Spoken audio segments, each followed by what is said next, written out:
Welcome to Insight, the Radio Baha'i Public Affairs Show. Now, here's your host. Hello and welcome to Insight.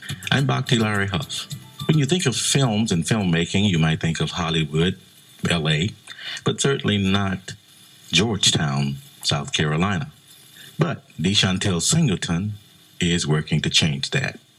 She is a filmmaker who has one film to her credit, and she's working on a second one. And she hopes to inspire young folks to consider a career in filmmaking. DeShantel Singleton, welcome to Insight. Thank you. I'm glad to be here.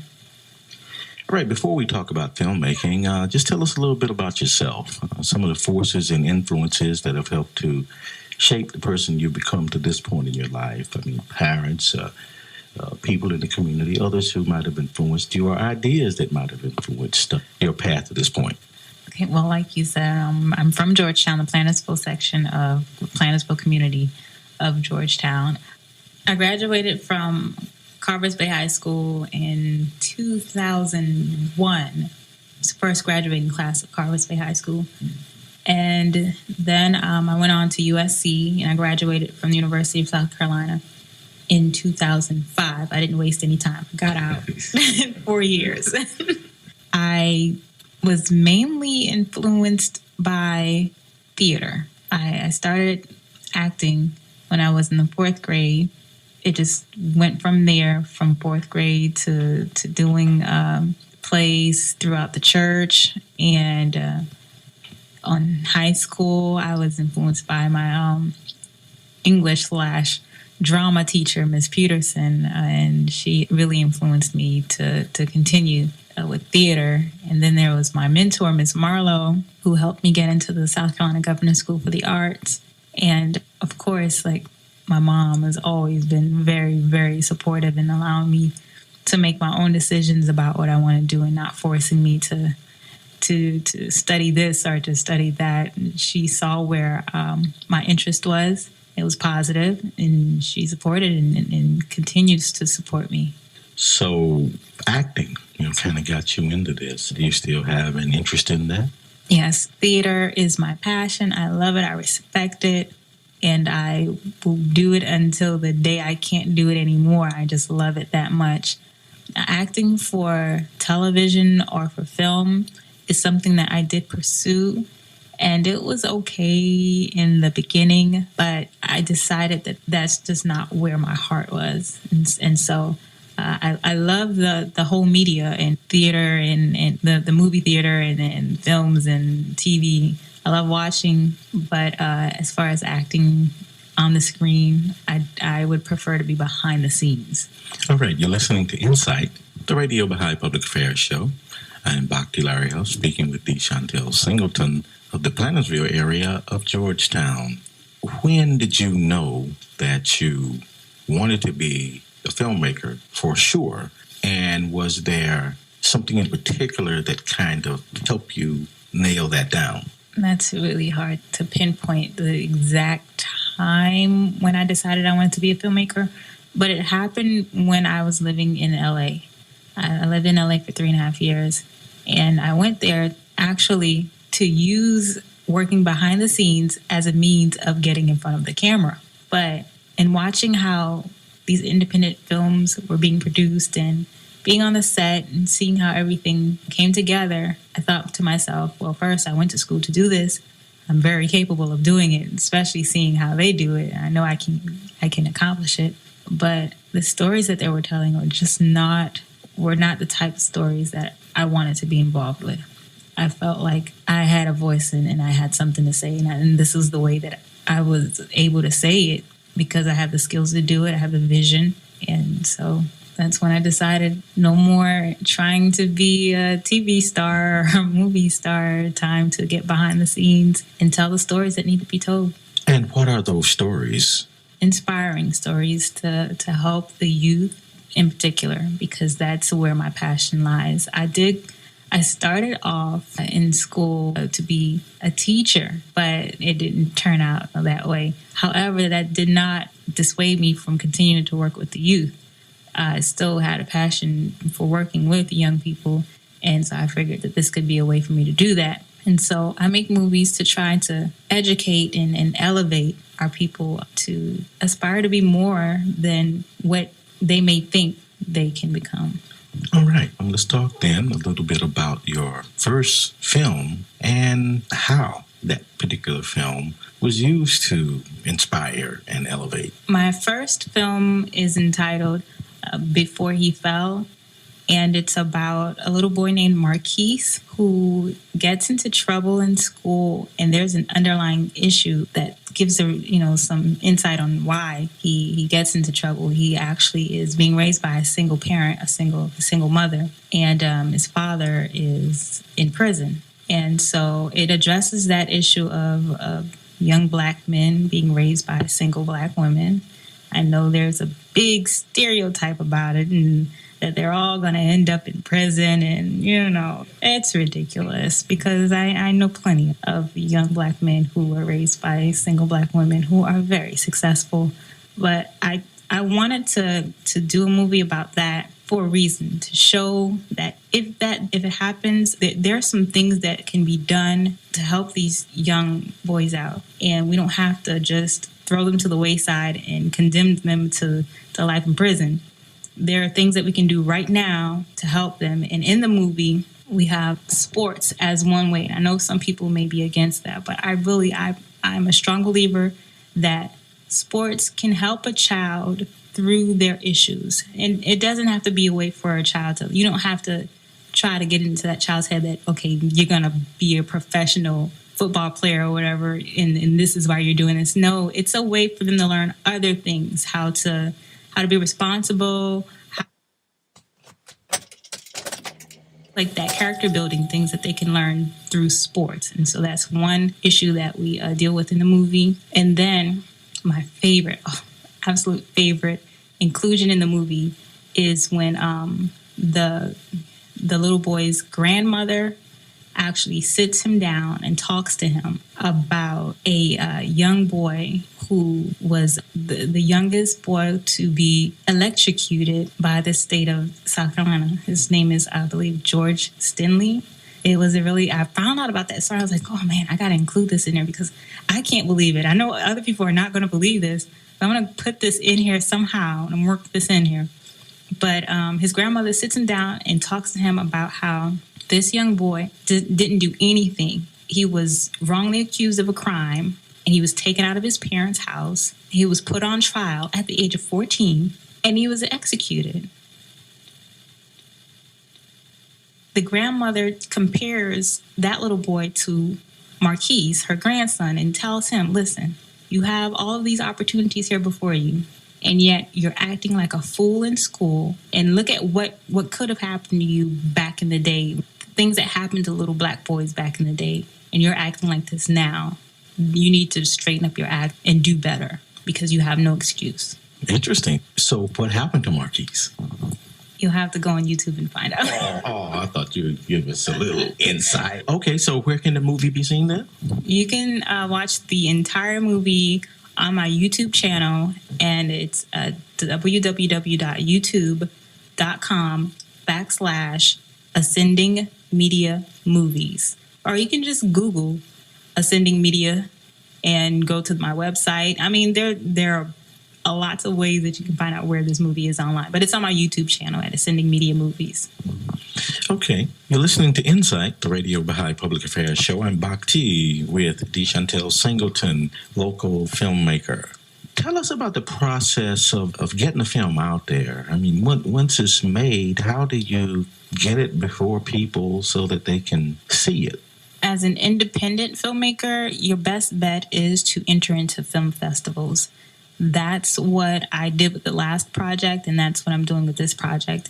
Now, the last project was not accepted into any film festivals. However, I took it upon myself to go ahead and have the movie screened because it was worth watching, I believe so. And so what I did was I held a special Father's Day screening at the Choppy Center Auditorium, and I invited the community. I invited some children from the Tower Hall Boys Home, and people showed up and they enjoyed it. And we had popcorn and drinks for them. And I mean, all of this was on my own dime, but it's just to have people there to watch your film, to watch your art and give you feedback. That in and of itself is so much worth it, because it'll help you as an artist, it'll help you as a filmmaker, and it also is a way for you to give back to your community, especially if it's a positive film. Indeed. Of course, making a film can't be cheap. So I'm wondering, how do you fund your efforts to this point, and what the objective is down the road? Well, I'm sure you probably hope that this will become lucrative one day. But in the meantime, how do you make it happen financially? Financially, I make it happen through the internet, trying to raise money. And I would just post on Facebook to try to get my friends and my family and all my Facebook friends to try to just donate to the campaign. For Before He Fell, I went so far as to send notices to the churches. I called around. It's just a lot of just, you have to do the work, put in the work. This time around, I was really, really blessed to receive a grant through the South Carolina Film Commission. I received an indie grant, and that is going to help me finance La Nanita, the movie that I'm working on currently. But I always tell people, just because I have a grant does not mean that I don't need any more money. As a filmmaker, you always need money, because you can always make your film better by increasing the budget. The next best thing, and it might even be better than donating, is to just like the Facebook page, because that shows support. That's my way of connecting with the people who are interested in the project, so that when I am holding a screening or a fundraising event or any type of event involving the project, you will know. Because we'll be connected on Facebook. Oh, and definitely family members. Oh my goodness, my family members donate the bulk of what I need besides myself. My mom, Thelma Singleton Greggs, and my stepdad, Irvin Greggs Sr., my uncle, Donald Singleton, my aunts, Tina and Frances. I could go on. My sisters donate. I hate to throw out names, because I'm not going to list everybody, but I'll just say my family. They really are supportive, and they help financially, and they help with what I need on set also. So you received the grant from the South Carolina Film Commission. Is that all you need, or could you use more funding? Independent filmmakers could always use more funding. Mm-hmm. Now, explain the difference between, say, an independent filmmaker and whatever the alternative is. An independent filmmaker is not backed by a studio. That means a studio is like Warner Brothers, Universal, even Rainforest. We are independent. We have to make our own. We have to raise our own money, and most of the time we have to put in our own money, and that's really what makes us independent. It's basically saying we're independent of a studio. Okay, how challenging is it for an independent filmmaker to become truly successful? It's very difficult, because there's so many of us. There are a lot of independent filmmakers, but not a lot of prestigious film festivals to help bring our art to the forefront. So we're fighting for limited slots in trying to be recognized. Okay, so in that case, then, what is it important that an independent filmmaker do in order to have a good chance at success and not, waste a lot of time, energy, and money without a product that is enduring and can at least generate resources that will allow you to at least break even? You have to be, and I don't, because I spoke to another filmmaker about this before, and we just kind of came to the same conclusion. You have to be crazy. Yeah, I can relate to that being an artist. I think all artists have to be a little crazy, as long as there's some redeeming value in it. And as you mentioned, you like working for youth and disseminating positive, uplifting, inspiring messages. So that certainly makes it all worth it, I think. Mm-hmm, definitely. It makes it worth it. But I was kidding. There's truth in that. You have to be crazy. But other than that, You have to be willing to work super duper hard. There's a saying that, no story is, a new story. There's only retold. But you have to be innovative in some sense. You have to not be afraid of the truth. All right. You're listening to Insight, the Radio Baha'i Public Affairs Show. I'm Bhakti, and I'm speaking with DeChantel Singleton of the Plantersville area of Georgetown. She's a local filmmaker. We're going to take a break right here, and we'll be right back with more on Insight on 90.9 FM, Radio Baha'i.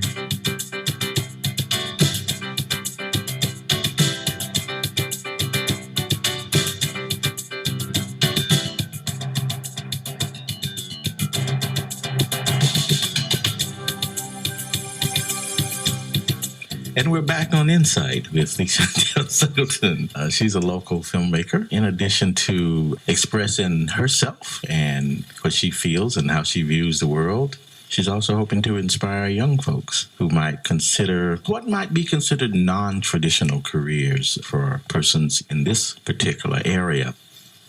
Talk just a little bit about the process of filmmaking, if you can condense it, like from concept to finished product. Okay, you come up with an idea. Hopefully it's one that's going to be inspiring or something that's going to have some substance. That's what I try to do. But you come up with an idea, then you develop a script. You write the story. You tighten it up. You get it right. You toss it over to someone else who is maybe a professional or someone who just likes to read, and they give you back their thoughts about it, and you work on it some more. Once the script is intact, you move on to other pre-production activities, which include creating the budget. You have to raise the funds, raise the money, the movie, find the actors, hold the auditions, and then once you get that in place, you have to, or at the same time, you have to find locations to shoot the movie, depending on what scenes you have. You secure your locations, and then the big day comes when you put it all together and you actually have the camera there and you have your crew members there and you're ready to say action. And then once that goes down and you're actually filming, you get all the material, all of the takes you need. And then hopefully one day you'll say cut and we're finished, we're wrapped. And after you're wrapped, it goes into what we call post-production. Post-production, you take the film or whatever type of media that you use to shoot with. You take that and you give it to your editor, or maybe you edit it yourself, like I'll probably be doing. And you go to your computer and you sit there for days and days and days in front of the computer and you put it all together in story format, because you don't shoot it that way, not necessarily. You put it all together when you edit it. You package it if you want to distribute it, and you present it to an audience. You hold a screening, or you enter it into film festivals, or maybe you just want to watch. You don't want to watch it in front of your at home with your parents and your family and your friends, and that's your audience. But that's basically it. You have pre-production, you have the production, you have post-production, and that's making a movie. All right. So that can take from a month to a year or more, maybe?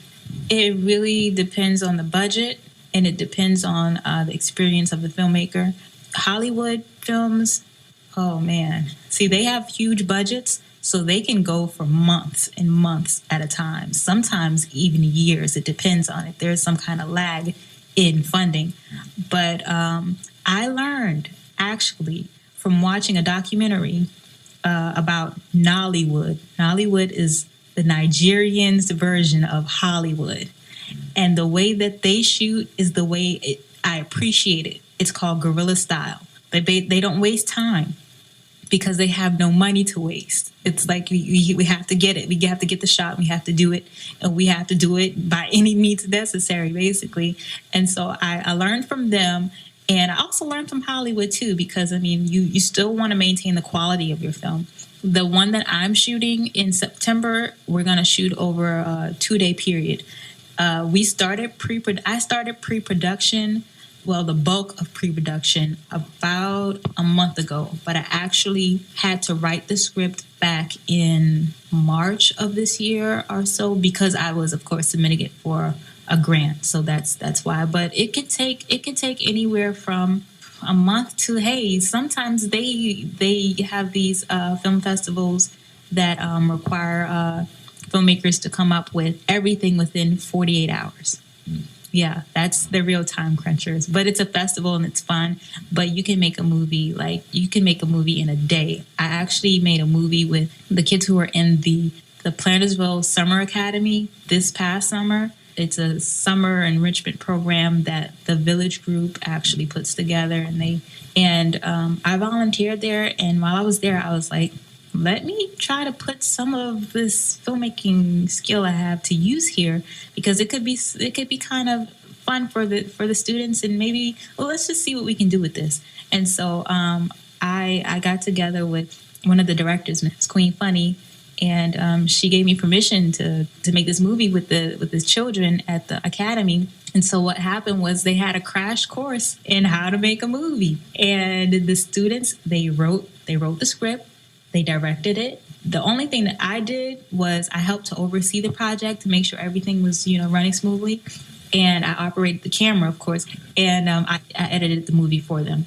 And it's called No Bullies Allowed. And it's actually on YouTube. You can find it on YouTube. No Bullies Allowed. And it's a nice little story that, that the kids made. And I'm pretty sure that they're proud of it. So now tell us a little bit about the film you're working on right now.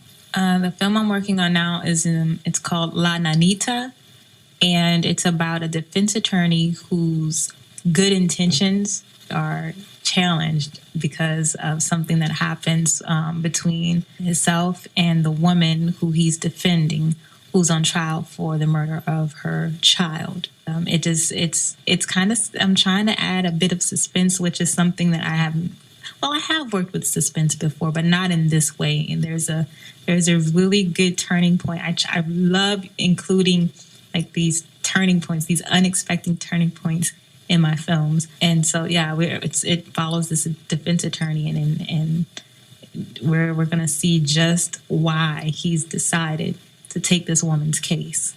Interesting. This is a short film. So how long will this film be?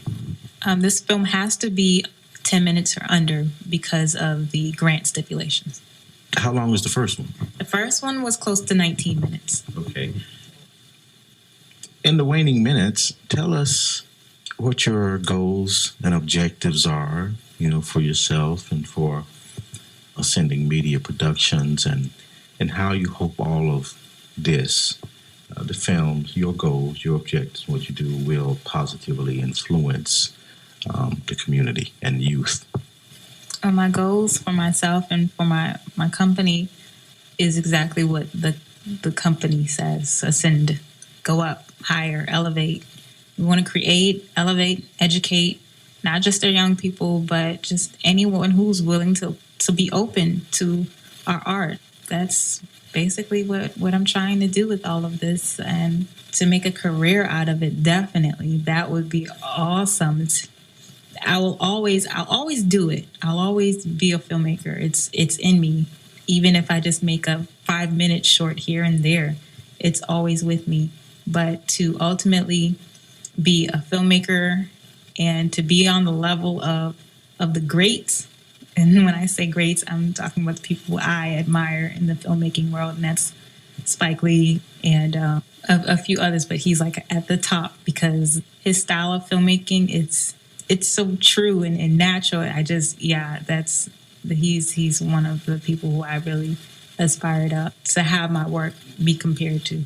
I hope to give a voice to Black women, because our voice is rarely heard in the world of filmmaking. There is a budding filmmaker by the name of Ava DuVernay. I always mess up her last name, but she's starting to come out, and she's an African American filmmaker. And I'm very proud of her. But I'm hoping to help tell our stories the way they should be told, because often in the media, when there are movies, very rarely that that have a theme that is strongly for African American women. It's either written by someone else, not an African American woman, directed by someone else. But I hope to do that and to give us a voice. All right. If there are children listening or young people who might be interested in a career in filmmaking, what would you say to them? Well, I would say to them exactly what I told a little boy at one of my screenings. He looked at me, and this was doing the Q&A after they watched the movie, and he was like, "You made that movie? You actually made that movie?" And I said, "Yes, I made that movie, and you can make a movie too if you want to. If that's something that you are interested in, you can do it, and here's how." And I just told him, I gave him some simple steps as to how he could, possibly follow that kind of a career path. And it's not impossible. Sometimes we seem like, as children, they think that things are out of reach and that they cannot attain a certain goal because of where they're from or who their parents are or what someone says to them. And I would like them to know that that is completely false. They can be whatever they want to be as long as they put some hard work into it, study it, read up on it, okay? Because it's not gonna. Some things come to people easily, but you have to put in the work. Put in the work, and then you'll see the fruits of your labor. I can understand why some kids might think that certain careers are out of reach for them because of where I came from. Before Plantersville, there was the projects. And in the projects, you don't see filmmakers. You don't see doctors either. But it had to be instilled in me that it was possible, and that comes from the family. That especially comes from schools. And I know sometimes we put a lot of pressure on the teacher. Do things for our kids that we should probably do for them ourselves. But they just don't know how vital they are to a child. For them to tell a child, "Oh, you can do this, you can do that," and put it before them so that they can actually see. In this day and age, with the media, we can easily go on a computer, Google something, and show a child so that they can see. We don't have to necessarily take them out, but which is a good thing, to take them out of their element and take them to these different places so that they can actually experience it. But there is actually no excuse for a child not seeing themselves in any type of a career.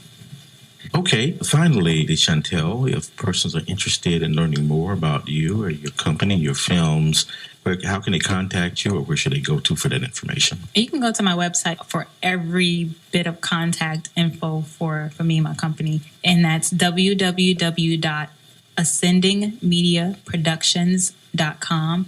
People who frequent Facebook can also look me up on Facebook. It's Ascending Media Productions on Facebook. And then the movie La Nanita has its own Facebook page also. Yeah, you can contact me on the website. All right. Chantel Singleton of Georgetown, a local filmmaker, currently in production on her latest film, or second short film, La Nanita. Thank you for being with us on Insight today. Thank you very much for having me. You've been listening to Insight, the Radio Baha'i Public Affairs Show. Join us again for another edition of Insight on 90.9 FM, Radio Baha'i.